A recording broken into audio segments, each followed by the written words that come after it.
Fala galera, beleza? Aqui é o Pedro Reis falando com vocês, tudo tranquilo? Tudo beleza? E aí, gente, hoje nós vamos falar sobre mais uma ponto de vista econômico, um ponto de vista financeiro, minha opinião minha, que eu quero compartilhar com vocês. E eu quero que vocês comentem aqui se vocês concordam ou não e debatem comigo. Vamos lá.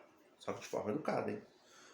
Vamos lá. Primeira coisa, nós vimos hoje que o salário mínimo foi aumentado.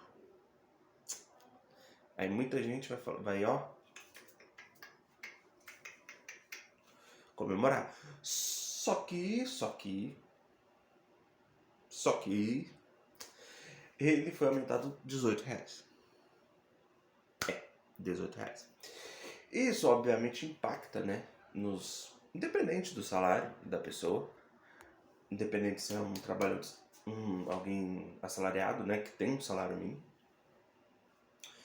ou a média salarial, que é R$2.500, ou independente do salário da pessoa, vai alterar, né? O problema é que a gente tem que ver um ponto muito importante, que é o quê? Esse aumento. O quanto esse aumento, falam que aumenta, ajuda, beneficia os trabalhadores. Porque a gente pensa, pô, R$18, pô, vai ter aumento, né? Vamos ter um aumento. Então nossa vida vai melhorar. Mas será mesmo com R$18? Aí nos chega o nosso excelentíssimo senhor de 9 dedos, nada conta. Quem tem 9 dedos ou alguma deficiência, nem sei se isso é considerado uma deficiência, acho que é, né? Chega lá e fala, nós vamos comer picanha com aquela gordurinha. A gordurinha. É paz e amor, faz o L. Aí eu fico perguntando, picanha com 18 conto de aumento? Eu falei, meu Deus do céu, que picanha é essa? Estados Unidos? Canadá, Europa? Não sei. Onde esse cara tá pensando que o povo brasileiro vai comer picanha com aumento de R$18? Aí a gente se olha no trem desse e pensa, porra, o trem tá bom, hein? Picanha, R$18. Coisa tá boa. Aí eu fico perguntando, mas os produtos? Não só picanha, as demais carnes, legumes, vegetais, grãos, biscoito para as crianças, lazer das crianças. E aí? Eu sei que isso não é economicamente só demandado não é só da demanda do governo. Eu sei que isso não é responsabilidade apenas do governo. Eu sei disso. Só que o aumento salarial né? E as consequências disso. Então, o governo, ele vê um aumento, o preço das coisas, que eles não são cegos, eles veem, talvez sejam, né? Porque enquanto eles nadam em dinheiro, né? A maioria da população perde grana. Só que eles veem aqueles preços cada vez mais altos no supermercado. E eles pensam assim, pô, vou aumentar em R$18 o salário mínimo, que vai afetar o salário da população. Aí você pensa assim, caramba, mas R$18, será que vai me pagar essa picanha? Vai pagar mais biscoito para os filhos das pessoas? Vai pagar mais uma fruta? Vai pagar mais o quê? Diferente de influenciadoras que, né, estavam reclamando que estavam recebendo 15 mil de pensão e comentários lá falando que o cara era um estúpido, que 15 mil não dá para sobreviver no Brasil. Cara, tirando essas pessoas sem noção, né, que na verdade não gastam grana com uma criança de 8 meses, um bebê de 8 meses, mas sim gastam grana com elas mesmas. Só do apartamento o aluguel custar 7 mil e não querer abaixar um pouco o nível, né? Por 15 mil para uma criança de 8 meses, para uma criança. Né? Tirando, a maioria da população não é tão sem noção e tão burra como essa mulher. Né? Não cabe nomes, mas todo mundo aí já deve ter visto alguma coisa na internet e sabe que essa mulher é mais sem noção do que tudo. Ponto. O ponto principal, como é que se espera um aumento de R$18 no salário mínimo e achar que está fazendo maravilhas. Fora toda essa questão aí anteriores que teve, né, com alguns desentendimentos com o governo americano, com o governo ucraniano, passando vergonha aí na mídia, né? Aí você pensa, aí agora tem essa questão aí nos últimos 2 dias que eu tenho acompanhado do grupo do BRICS, né?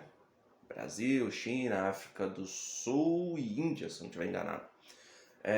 Mais 19 países que estão querendo entrar, que o Brasil está querendo fazer um acordo para desdolarizar o mercado brasileiro e consigo o mercado mundial, como grandes potências, né? Como até os países da Arábia Saudita, ou a Arábia Saudita também está querendo estar no BRICS.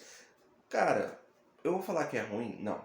Porque é muito complicado a gente falar um ponto geoeconômico. Não vou falar geopolítico, um geoeconômico. Porque o dólar, né, é a moeda mais cotada no mundo. É tudo que os maiores mercadorias, né, são vendidos, são comercializados em dólar, né? Então é muito complicado a gente ver se isso vai ser bom ou ruim. Mas isso vai criar uma divisão de países que são a favor e países que não. O problema é o seguinte.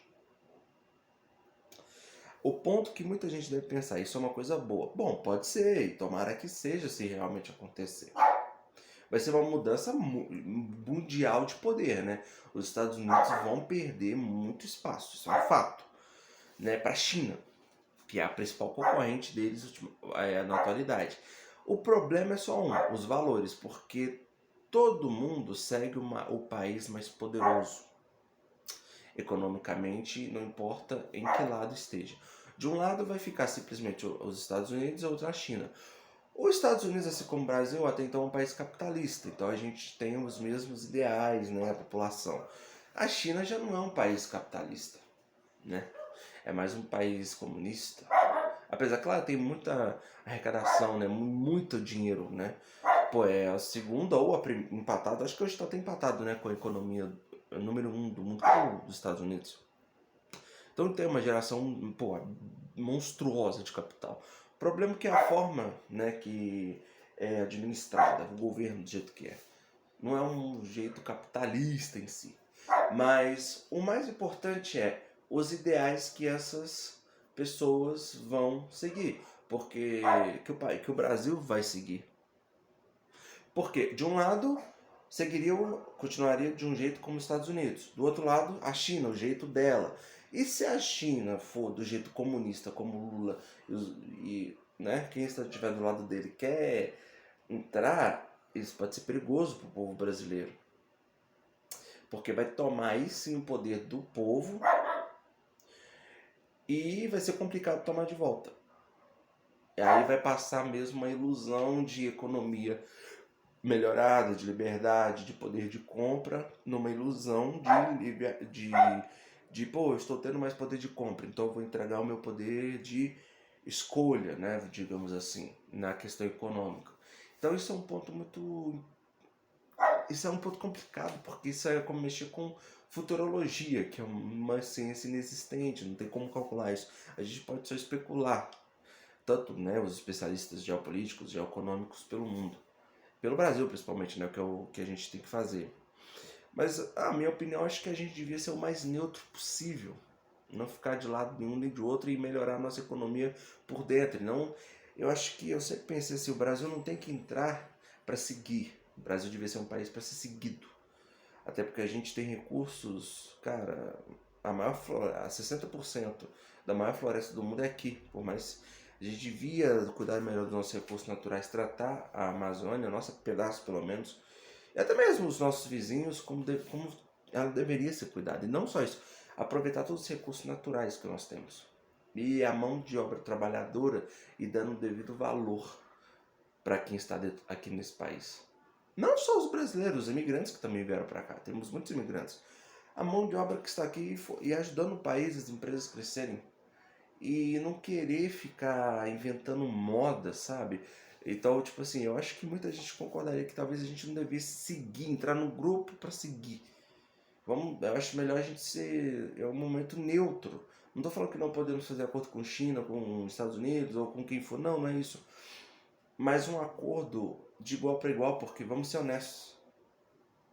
O Brasil recentemente começou a requisitar vistos, por exemplo, os americanos vêm para cá. A gente sempre teve que ter. Isso aí é bacana, tem que bater palma para isso, porque tem que ter direitos iguais. Porque senão a gente fica sendo uma relação de empregado e chefe. Brasil e Estados Unidos. E não deveria ser isso. A gente tem potencial muito maior para isso. Né? Então, não abaixar a cabeça para ninguém. Ter respeito mútuo, mas pensando aqui. Não é pensar em beneficiar, sim, manter boas relações lá fora, mas mostrar o nosso poder aqui, melhorar nós mesmos aqui, não, primeiro, usar o nosso poder para melhorar nós mesmos, como, como uma nação em geral, e depois pensar em manter uma relação boa com os países de fora. Bom, pelo menos é a minha visão, né, como um cidadão, né, que gosta de acompanhar esse tipo de assunto, porque a gente já tem muito potencial desperdiçado aqui, mão de obra e recursos, né? Então é isso que eu acho, que a gente devia focar não em um lado e no outro, mas sim de outro, exterior, mas sim em um lado só, o nosso interior, aqui dentro nacional. Melhorar as empresas, os trabalhadores, deixar as pessoas mais felizes, cuidar melhor da população, coisa que o governo não está fazendo. Independente de quem é o presidente. Eu acho que eu estou dando aqui uma visão neutra e essa é a minha opinião. Eu queria saber de vocês o que vocês acham. Como eu falei, curtem, comentem, compartilhem aqui e dê uma ideia. O que vocês acham? Interajam comigo pra gente ver e vamos debater. Eu leio os comentários e a gente vê o... É bom, e quem tiver mais noção desse assunto também me explica algumas coisas que talvez eu não tenha deixado de falar, um ponto de vista que eu não tenha falar direito. O importante é sempre estar em evolução. É isso que a gente precisa como população para levar esse país para o futuro melhor. Muito obrigado, galera. Até a próxima. Partiu! Fui!